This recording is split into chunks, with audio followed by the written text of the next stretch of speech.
I should be writing number 424. I think that's right. Well, I should be writing. I should be working on my craft. I should be writing. I should be submitting my next draft. But I'm sitting home watching Doctor Who. I recorded earlier today, and then my battery died, and I got angry that I had to go do, stuff. And now it's 10:30, and I'm recording because I said I would. Hi there, welcome to Isbw Writing, your podcast for wannabe fiction writers. I'm your host, Myrrh. And I'm taking a walk, but no hurricane wind right now, just evening critters. And a very loud engine somewhere. So what I wanted to talk about before I was so rudely interrupted by my device dying is people's opinions. Now, I think, aside from your own talking yourself out of being a writer, this is the biggest thing that stops people from writing. Because either you're going to have a family member not believe in you and understand that, okay, so your first story wasn't that great, but it'll get better. And what you need now is support and encouragement, not line edits. Or it's a workshop where you finally got your courage up to submit your writing for critique, and somebody hates it or they don't get it. Or you can get further into your career, and there's the editors and agents who won't like it. And then you get further in your career, and you think you've made it because your editor likes it, your agent likes it. You've got a check that cleared, and then your readers don't like it.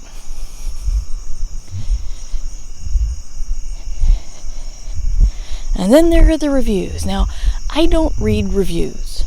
I do it for two reasons. One is a very mature reason, and I'm proud of it.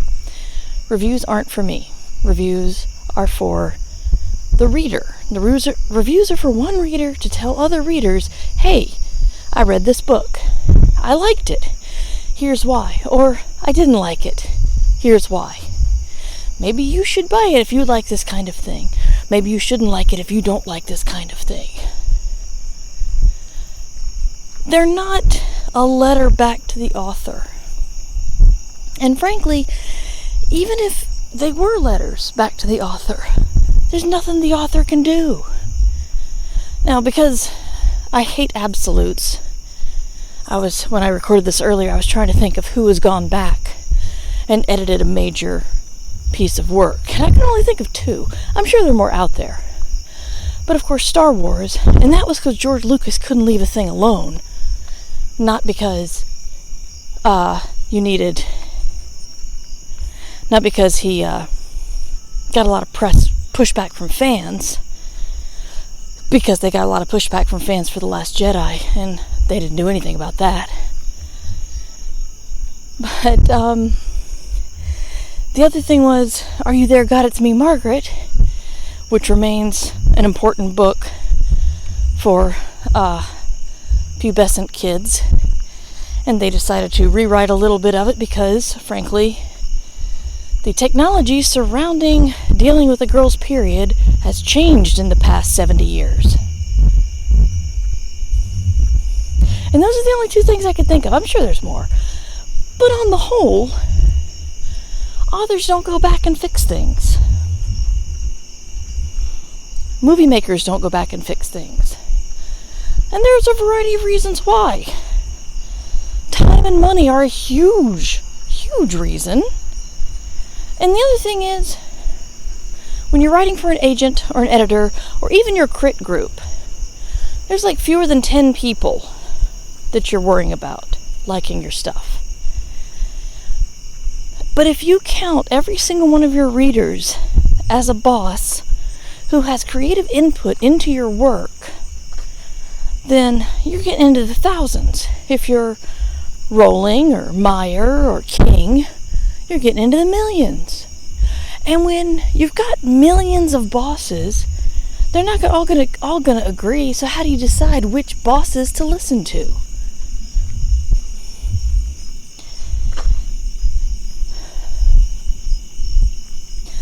The other reason I don't read reviews is personal and immature, but it's true, and that's negative reviews, even a little bit negative, upset me, make me question myself, make me question everything, and bring me down for the day. Ultimately, if not ruining my day, at least ruining my productivity for the day.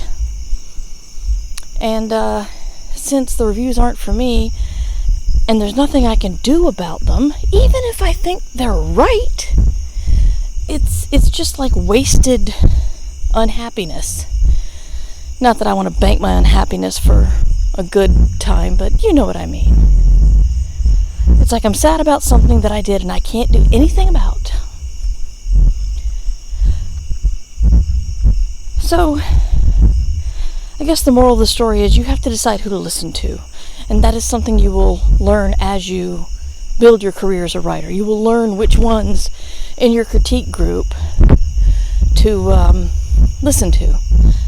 Let's say, hypothetically speaking, there's a guy in your workshop whose character list of his book the character list has, here's a guy and he does this for his job and he's this years old and this is his personality, and here's another guy and he does this and this and this, and each guy gets like a paragraph, and then there's like 3 women listed, and it's, this is this guy's mother, this is this guy's wife, this is this guy's daughter, and that's it. If that person doesn't quite think your feminist retelling of a fairy tale is any good, I think it's safe to say his is not an opinion you need to worry about. Hypothetically. I'm speaking in general terms, but I wasn't wrong. I'm just telling you that.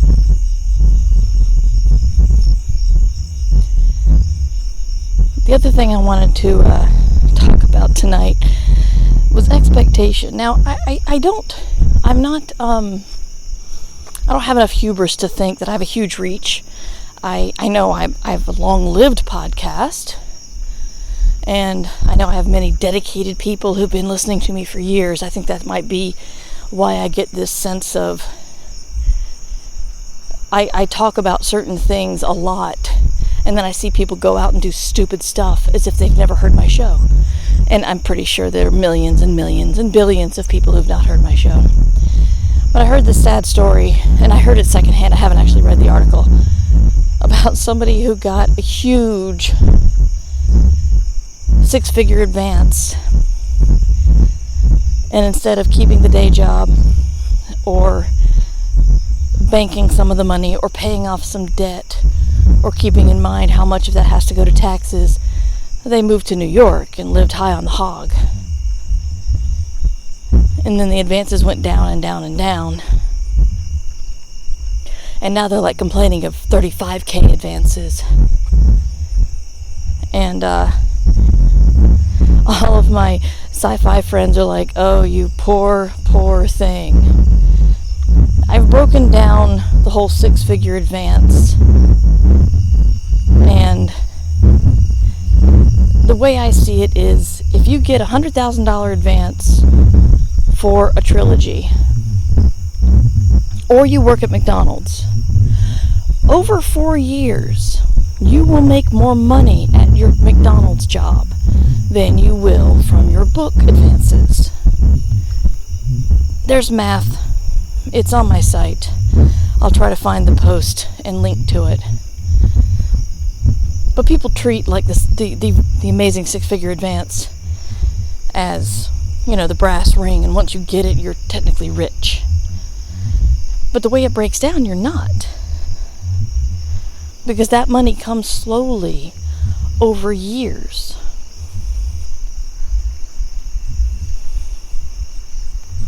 And remember that once you get that advance, you're not going to get any money for a while, because you've got to earn that advance back when the book starts selling. This is one good thing about low advances. I haven't had super high advances in my life, and the one good thing is, well, they earn out, and I get royalty checks, so that's kind of cool.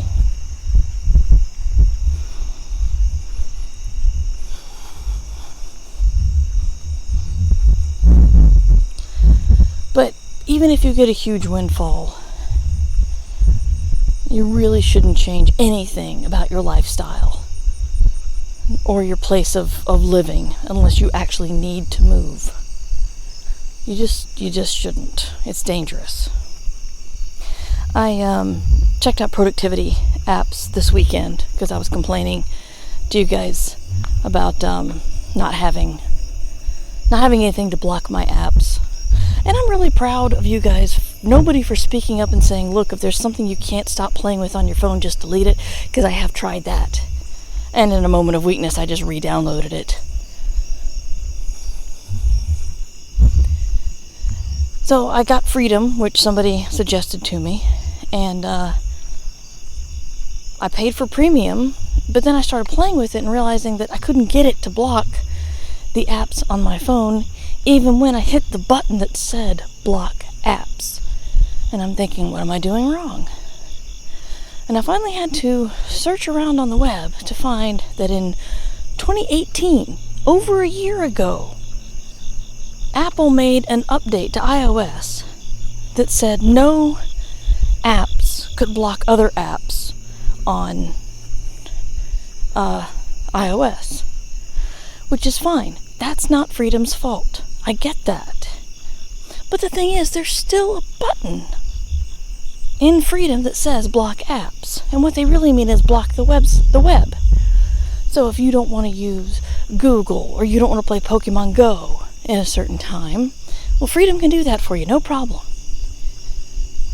But can it block me from playing Stardew Valley? No, it can't. And I resented the fact that I paid for premium only to find out that that whole block apps option didn't really exist.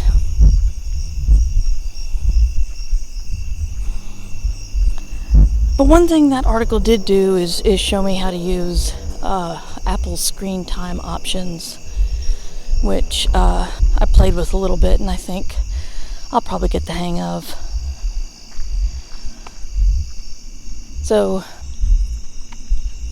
and somebody else on Twitter did suggest that if I'm doing my random number generator productivity thing, and the things that actually need to get done don't come up when I roll the die, when I cross something out, like make my phone calls, don't renumber everything. Instead, writing or podcast recording in that slot. So now there are two options to roll for podcasts or writing. And then if they don't come up, I'll do something else and cross that off and count that as writing or podcasting, which I really like that option. So I'm going to be trying that tomorrow, I think. Thank you for listening. Thank you for sticking with me. Thank you for the support on Patreon, which is patreon.com/MightyMur, MightyMur@Gmail, and MightyMur on Twitter. I've been bad with Instagram, but my plan is, and it's a thing on my to-do list, tomorrow perhaps I'll roll for it, is I have to clean my office, which will make my office a more palatable place to work, which will make setting up the Instagram pictures a little easier to do my podcast of the day and my writing of the day. And another little message that nobody's gotten yet, but I'm continuing to try, and that's Mighty Mer 2 with the numeral. So hope you guys are doing well. Hope you're writing. Hope you're planning on writing. If you're not writing, and tomorrow's another day. If you didn't write today, you can do it tomorrow, because you should be writing. Remember, you can support the show at patreon.com/MightyMur. I should be writing theme music provided by John Anelio. You can find more about him at johnanelio.com. This podcast is distributed under a Creative Commons Attribution Share-alike license. is on TV tonight. But I